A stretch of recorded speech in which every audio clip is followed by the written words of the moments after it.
Welcome, listener. I'm glad you're here. Take a seat, next to the fire. Welcome to Obscura, where we shine a light on the dark.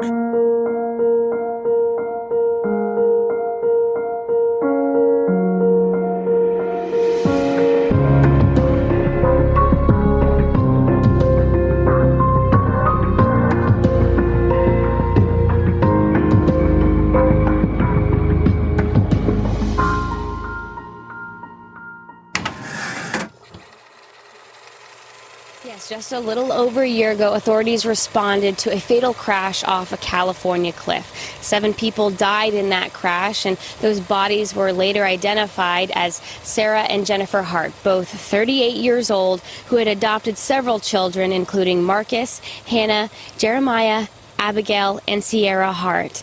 The remains of the 6th child, Devonte Hart, have not been found to this day. The Mendocino County Sheriff's Office said their investigation into the case is complete, and now they're holding a coroner's inquest to determine the manner of death for each person. The past becomes present.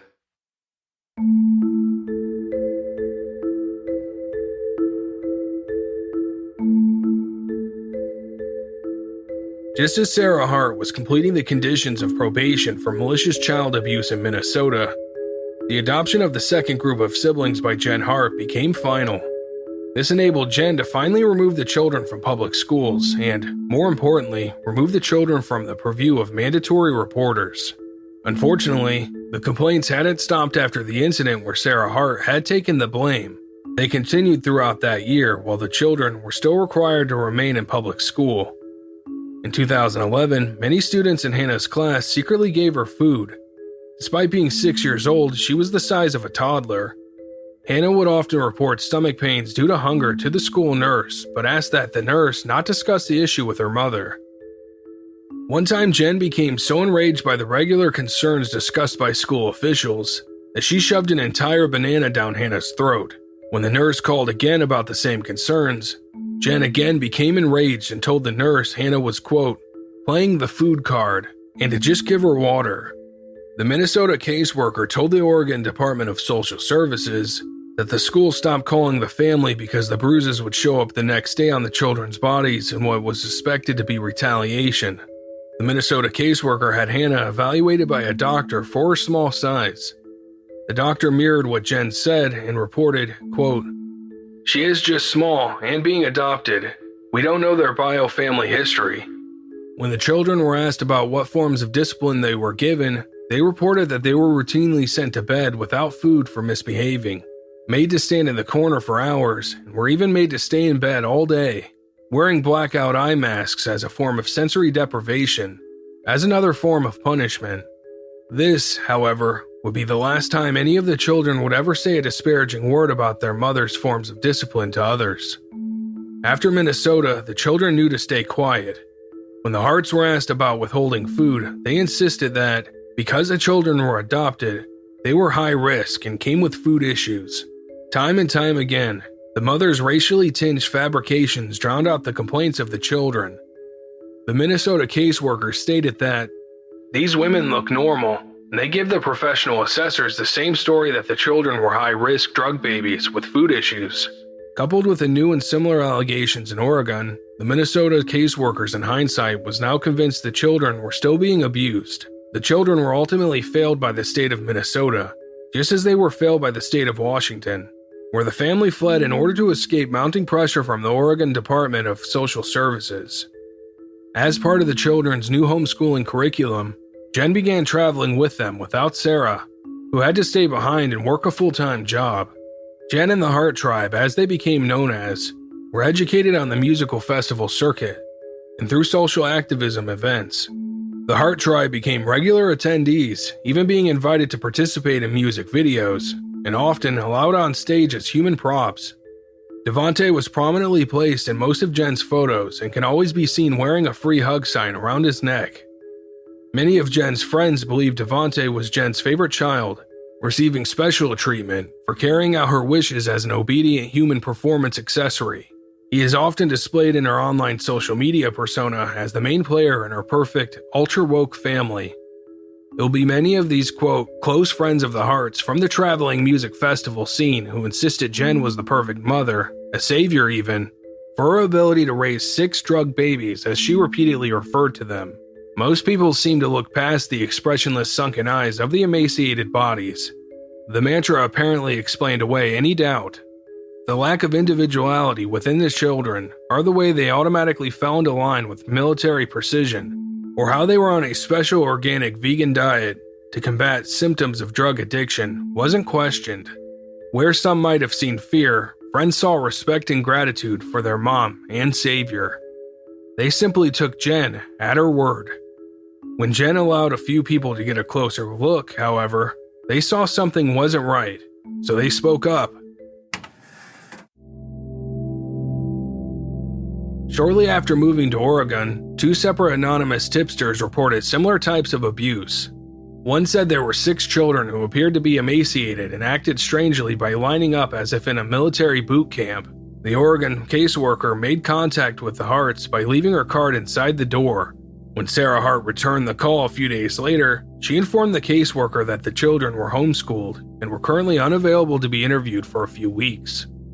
She delayed the meeting by stating that Jen and the children were currently traveling to the coast to pick berries and to participate in volunteer work. The social worker also requested that each of the children receive a medical evaluation prior to her interview. However, the Harts were reluctant, but finally consenting to a medical evaluation and compromised that they can meet with the children altogether. Despite 5 or 6 children falling well below the expected medical growth chart for their respective ages, the doctor noted that she had no health concerns for the children, since they might just be genetically small in stature. The doctor didn't make any mention of the level of unlikely coincidence that would need to be involved with 2 separate and unrelated sibling groups, all with various fathers being similarly predisposed to small and emaciated bodies.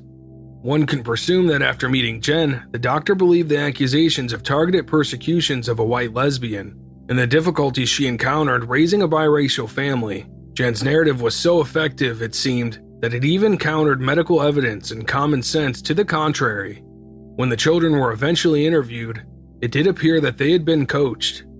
An anonymous tipster had identified the oldest child, Marcus, as one target of abuse by Jen, yet Marcus had nothing but glowing praise for his mothers.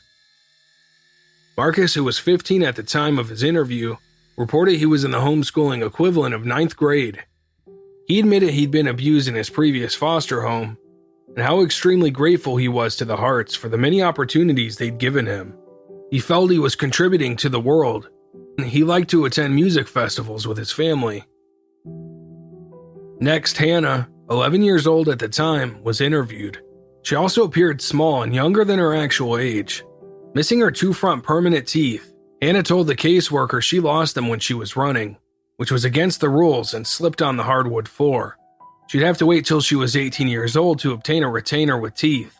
The anonymous tipster noted that both Hannah and Marcus were both often targets of Jen's rage and discipline. Yet when Hannah was asked about family discipline, she stayed quiet. Next, Devontae, who was the most talkative and outgoing of the children, was interviewed. He was the first child to introduce himself and was observed in his signature fedora and free hug sign. He appeared to be very small for his age and was also below the growth chart for both height and weight. During his interview, Jen stated that Devontae was very active in the musical festival community and was, quote, famous across the nation for his free hugs. Jen told the social worker Devontae was 6 years old when he was adopted, and he only knew how to say the word shit and fuck when he first came to live with them. Now, according to Jen's Facebook posts, he had the emotional and intellectual IQ of a modern-day philosopher.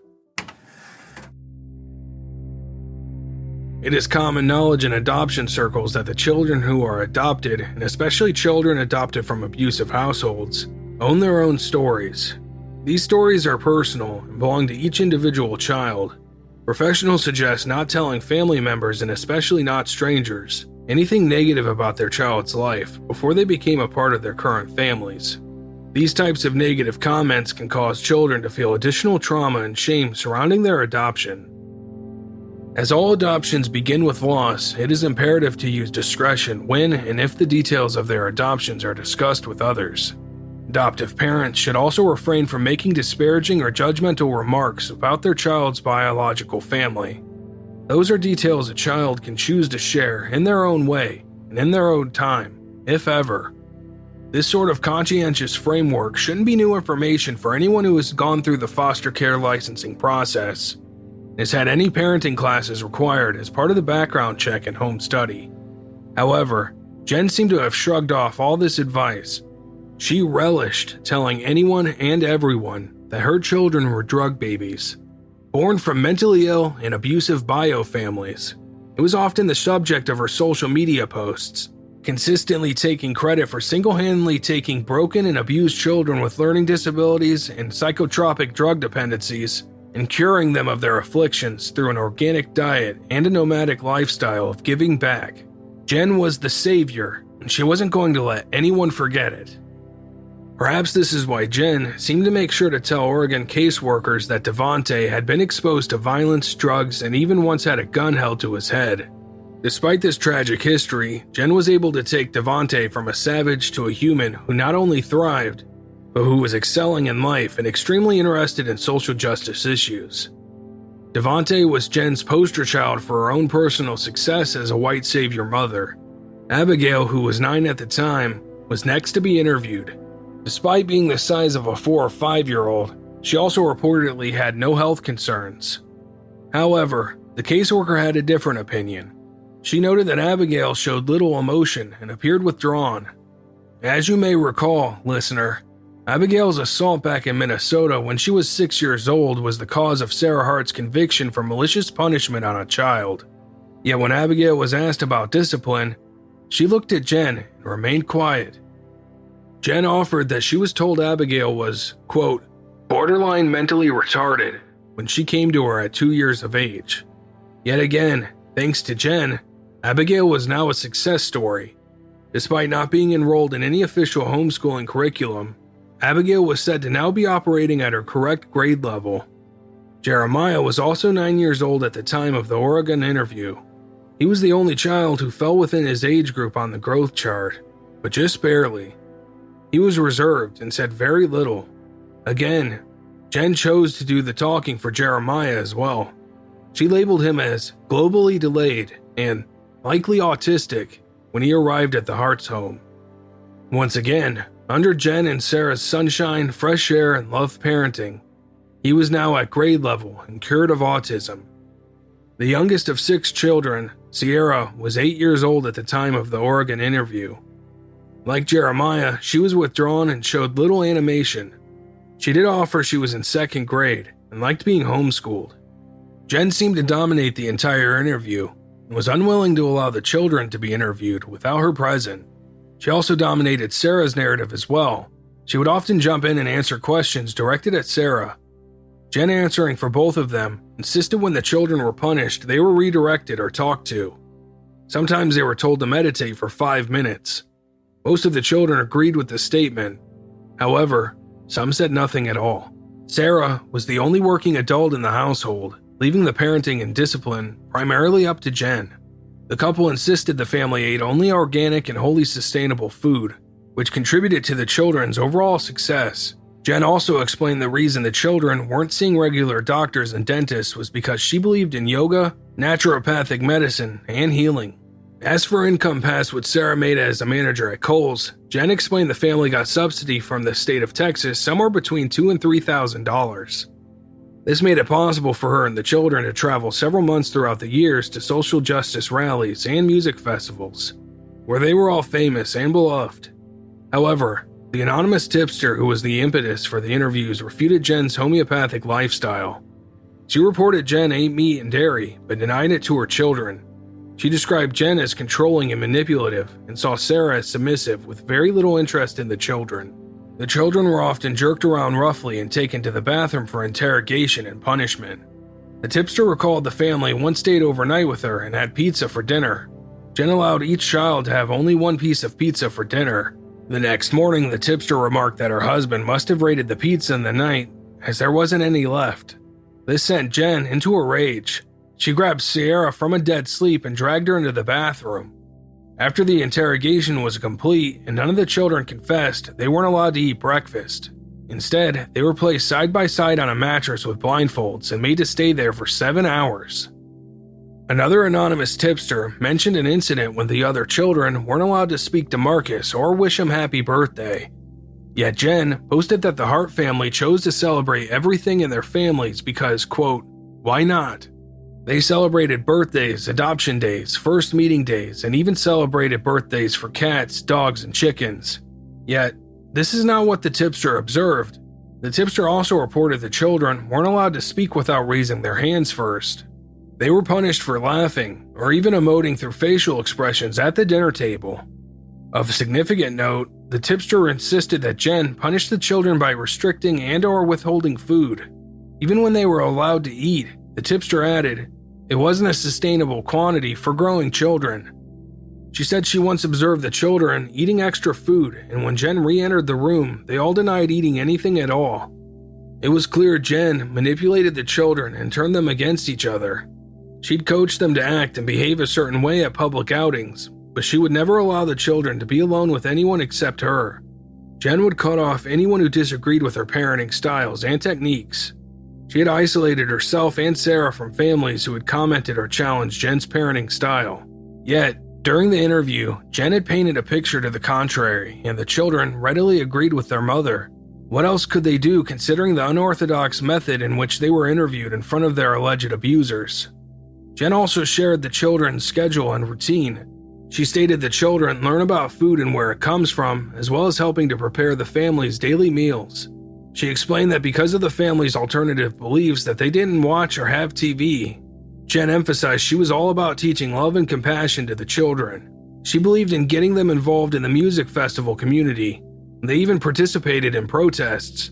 Jen explained away the many anonymous abuse reports as targeted forms of racism and bigotry, that she was personally targeted for being a white vegetarian lesbian with black children. Their chosen lifestyle was the reason her family received repeated harassment in Minnesota. They specifically moved to Oregon because they believed the community would be more welcoming of her chosen spiritual and activism beliefs. She kept reiterating that the children were all high-risk drug babies with terrible food issues. This was a narrative that had always worked in the past, and this time wouldn't be any different. Because the doctor who evaluated the children believed them to be healthy, despite overwhelming evidence to the contrary, the Oregon Department of Human Services closed the case, citing, unable to determine abuse.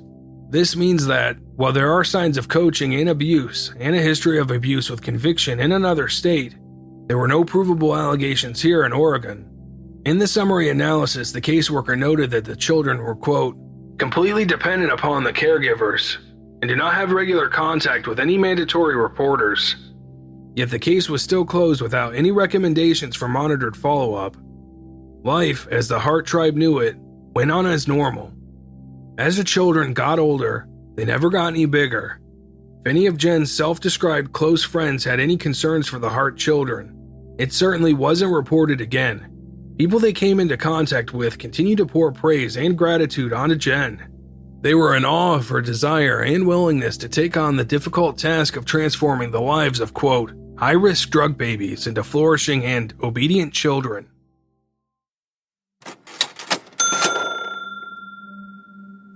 Obscura is brought to you by the podcast Out of the Shadows.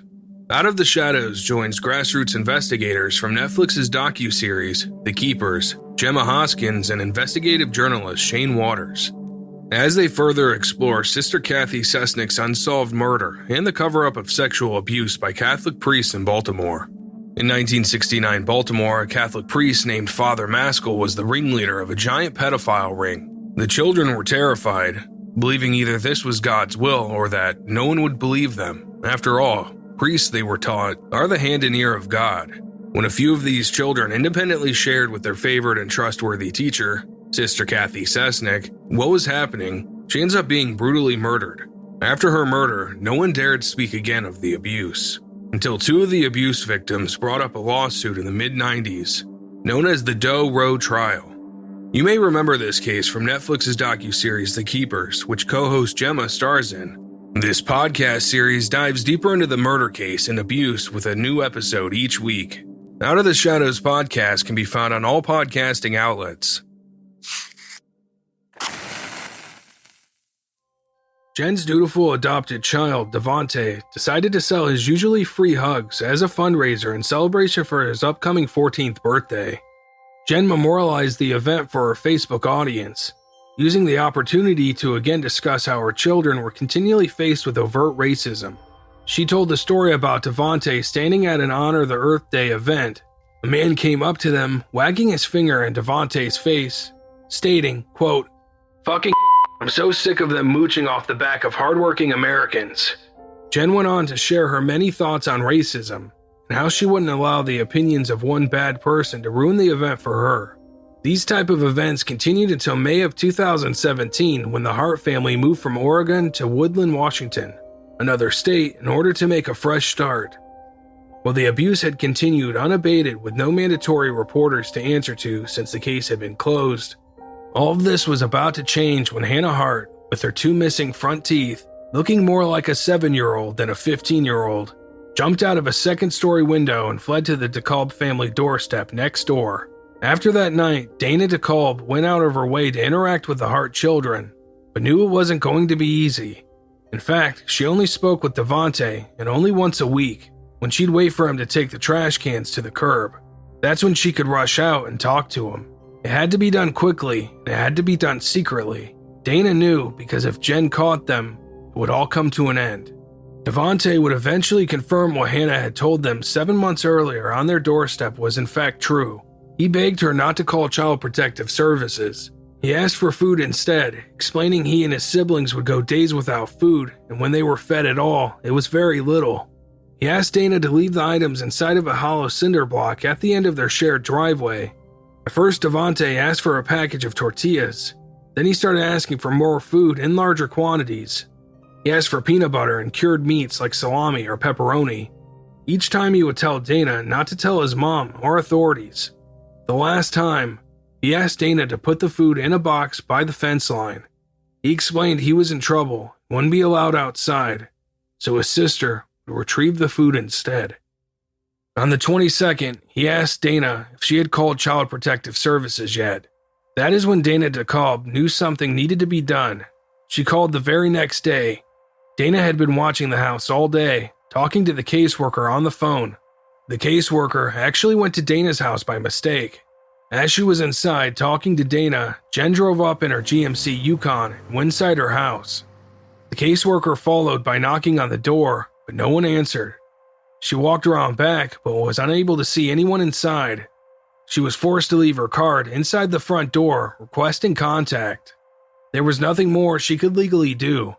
Approximately 30 minutes later, Sarah came home early from work, screeching up the shared gravel driveway.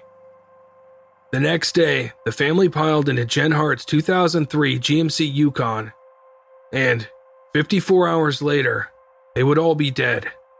What happened in those missing days would be painstakingly investigated and recreated through surveillance video, electronic monitoring, and GPS data.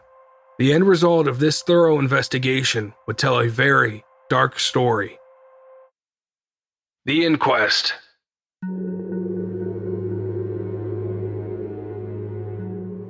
Because of the intense interest in the Hart family crash, and because of those involved were deceased, it didn't appear there was going to be a traditional sense of closure or justice in this case.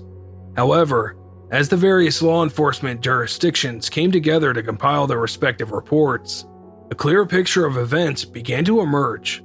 All involved agreed that these children were failed at many turns in the dozen years that Jen portrayed herself as a savior, while continually disparaging her adopted children and their biological families.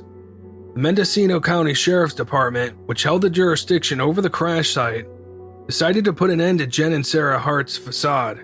They intended to shine a light on the cold, hard, brutal facts of the case. In order to do so, they decided to avail themselves of rarely used legal method of holding a public inquest that would end in an official finding of fact by jury. The inquest was held over 2 days. By the end, there would be little doubt that behind the smiling photos of the Hart Tribe, there was a life of abuse, starvation, and intentional cruelty. There was even talk that Sarah Hart was the 7th victim. Despite what has been depicted by Jen's Facebook audience and festival friends, there were no happy times for these children. To assert otherwise would be a slap in the face to the memory of the 6 innocent lives that Jen and Sarah Hart chose to destroy. The SUV driven by Jen in the crash had the equivalent of a black box that recorded the vehicle data before it went over the cliff. The airbag control module recorded 5 seconds of data that showed the SUV sat idle before suddenly accelerating and plunging toward the water and ultimately landing upside down on the rocks near the shoreline. The lack of skid marks near the cliff's edge also supported the theory that the vehicle did not attempt to brake. In addition, the medical examiner testified that Jen was legally drunk with a blood alcohol level of 0.102. The legal limit is 0.08. So from the data that my team had, we had a scenario where a vehicle was pointed at a cliff face, at approximately 60-foot tall cliff face, and the brakes were on for at least 2 seconds. So we don't know if the brakes were on longer than that. They could have, the brakes could not have been on for much longer than 2 seconds. We have 2 seconds of data. So we know the brakes are on for 2 seconds. And then we have data of the vehicles at either stopped or at 1 mile per hour. And then we have it accelerating to over those 3 seconds and about 50 feet to approximately 20 miles per hour. And we have, again, along with that, during those 3 seconds before the vehicle launches, the throttle going from, we have the vehicle going from 34% throttle to 100% throttle. And there's no subsequent application of the brake. So in terms of a collision sequence, when you talk about seconds, seconds don't seem long, but in a collision sequence, seconds mean something. Collisions happen, they can happen in fractions of a second. You have 1 1,000, 2 1,000, 3 1,000. And during that time, you're going from idling, with the brake has been on, and now you're on the throttle, and the throttle is going to 100%. You're accelerating to 20 miles per hour as you head towards that cliff face. Our analysis of that data was that this was consistent with this being an intentional act. Based on the data alone, and the unlikelihood anyone would need to apply a 100% full force of throttle, it was determined that the driver, Jen Hart, intentionally drove herself and her family of 8 over the cliff to their deaths. Evidence showed that Jen was drunk when she went over the cliff. Also revealed was that the rest of the family had high levels of a generic form of Benadryl, a sleep aid, in their systems. Sarah would have had to taken 42 single dosage units. And the reason that we say dosage units is because it also comes in pill form along with liquid form. During our investigation, we did note that in the vehicle we found both liquid forms of diphenhydramine or Benadryl. We also found pill capsules or a pill bottle mixed with numerous different types of drugs, which some of them were allergy pills and stuff, but other ones were actually diphenhydramine, were some of the active ingredients in those pills as well. Marcus, after doing the math, would have had to take approximately 19.2 single dose units. Abigail would have had to take in 14 dosage units, and Jeremiah would have had to take in 8.8 single dosage units in order for them to get that level at that point that the blood was drawn. Now that doesn't mean that they took that number. That's just the minimum number of units that they would have taken at that point. They could have been given more, but just at the time of the autopsies, when we drew their blood, that's what they would have been in their system. As the picture came into focus, it appeared that a drunk Jen drove her entire family over a jagged cliff to their deaths. What was not known yet was if Sarah was also complicit in this decision. Investigators were able to recover data from a handheld GPS device that had captured every place the Harts had traveled beginning in 2010, all the way until the day before they died. It was determined on their final day they intentionally turned off the device so it could no longer capture their movements. It was on that day that investigators believe Jen and Sarah entered into a pact that they would both commit suicide and murder the children, taking any witness to their abuse with them. This was determined by the fact that they used evasive measures to avoid being tracked. including paying cash each place they had stopped.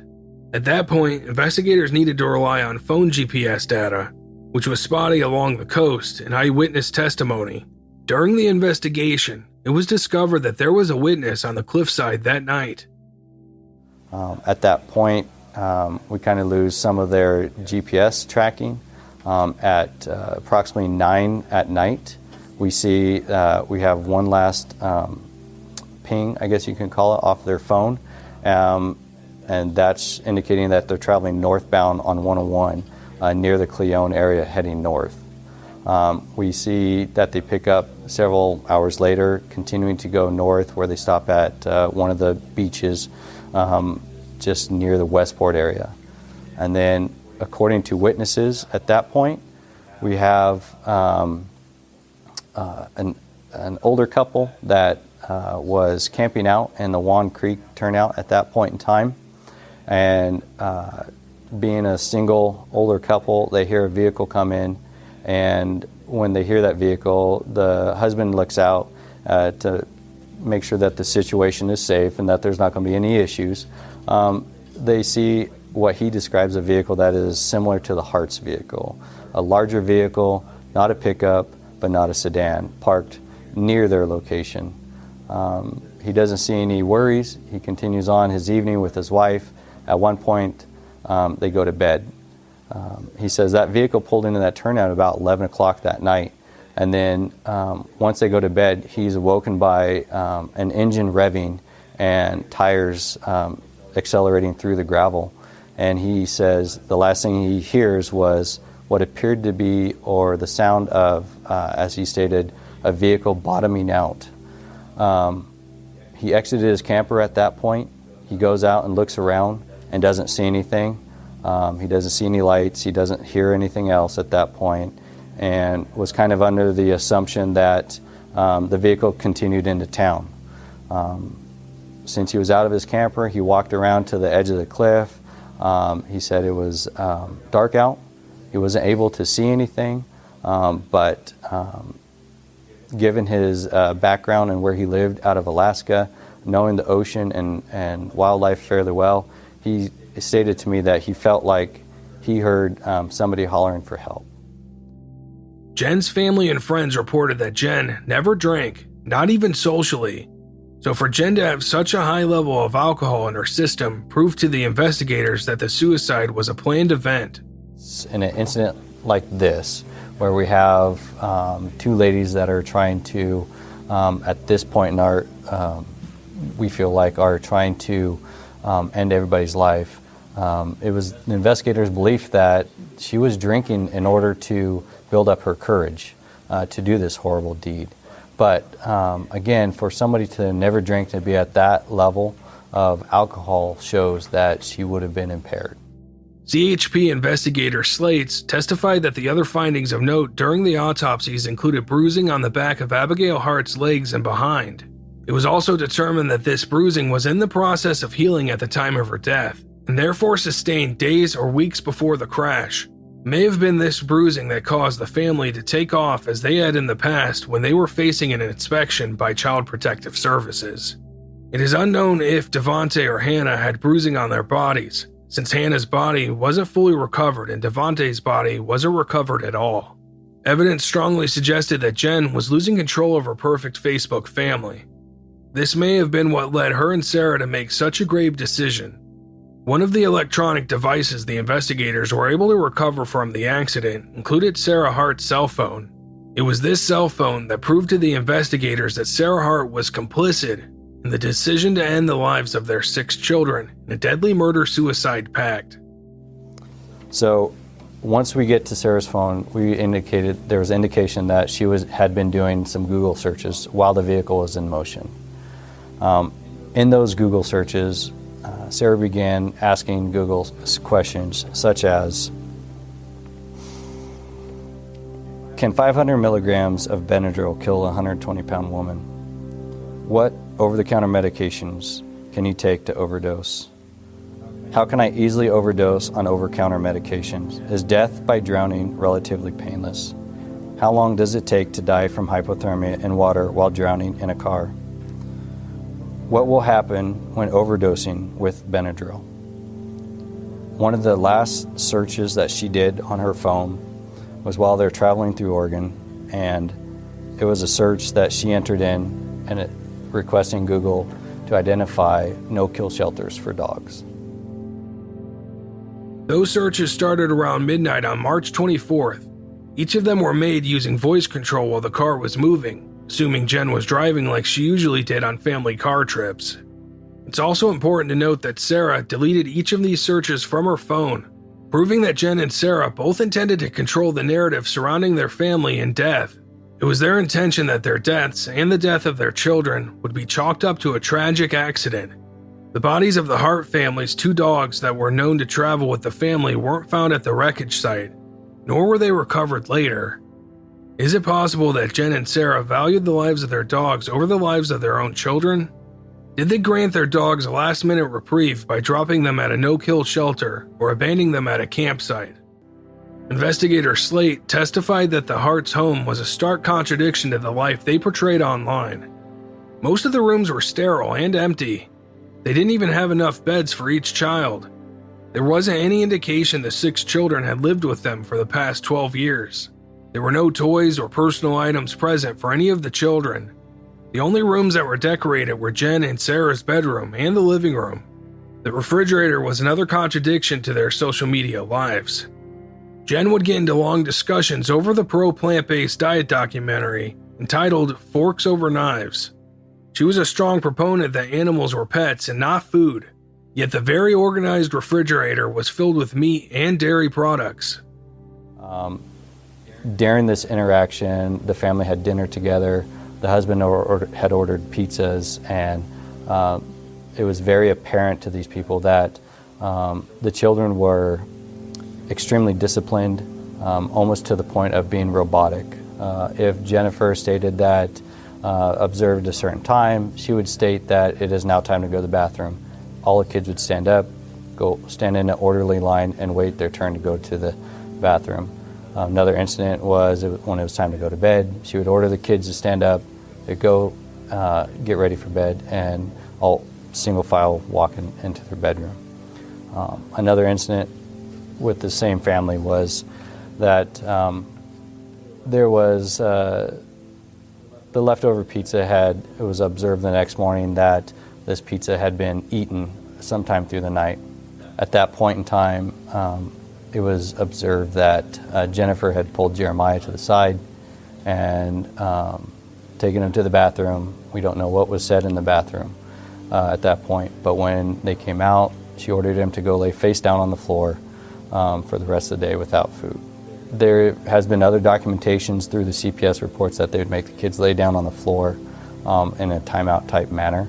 So this is, to me, appears to be a pattern that seems to be reappearing with the Harts. Part of the process in determining the cause of the accident, the investigators vetted and interviewed those friends of the Harts who knew the families the best. Some of these friends believed wholeheartedly that Jen was capable of killing her family. That when the Harts left their home, I don't think they knew what they were going to do at that point. I do think that they know CPS was there. I do know that in interviewing witnesses, one of the final questions I would ask all my witnesses would be, based on the fact and how well you know Sarah and Jennifer Hart, would this be an act that they could do? Would they be the type of people that would say, if I can't have my children, nobody can have my children? And most of the witnesses either stated, yes, Jennifer would say that, or yes, that would be a decision that either both of them would make. It took just 1 hour for the jury to agree with the friends of the Harts and come back with a verdict of suicide as to Sarah and Jen Hart, and homicide as to Marcus, Hannah, Abigail, Jeremiah, Devontae, and Sierra Hart. The signs were apparent for a very long time that the story of the Hart family was never going to end well. They closed themselves off from anyone who didn't agree with their extreme views on parenting, and they counted the majority of their friends as the people they only interacted with through a computer screen, or briefly at music festivals. The Harts adopted 6 children, and over a period of 12 years, they stripped them of their dignity, their individuality, and ultimately their futures. One of the questions hotly debated about this case was whether there were good times. Were some of those smiles real? Were some of those captured moments depictions of actual happy times? It appears from all the evidence, all of the testimony at the inquest, and all of the comments from close friends, that the answer is a resounding no. Where there is an element of fear at any given moment, there cannot be true happiness. Jen didn't see her children as human. She certainly didn't treat them as if they were. Her performative wokeness caused her to fictionalize encounters and to create contrived dialogue that didn't exist. Her embedded racist views would peek out from behind her carefully crafted facade. When your abusers seek to control even your ability to see a hand in front of your face, what happiness can be found? Did Jen use eye masks to blindfold the children up until the very last moments of their lives? Before the crash, she stopped at a Dollar Tree store to purchase toothbrushes, toothpaste, pretzels, and one additional eye mask. Maybe that one was for Sarah. From the searches on Sarah's phone, it was obvious she didn't want to be coherent during the crash. Even on their way to death, she sought to control the children's free will, their very senses. But were there happy moments? For Jen and Sarah Hart, there might have been. Moments filled with accolades and praise from all those who believed the image they crafted through intimidation and abuse. All of Jen's acts of kindnesses were for strangers or for causes she used so she could manipulate the way others saw her. In death, however, Jen and Sarah will be remembered as the abusers they were in life. And sadly, that isn't true justice. There is no true justice to be had in this case. Would a national registry for convicted child abusers have changed this outcome? Possibly. Yet we still don't have one in this country. It would be a great legacy if one were created in the names of the Hart children.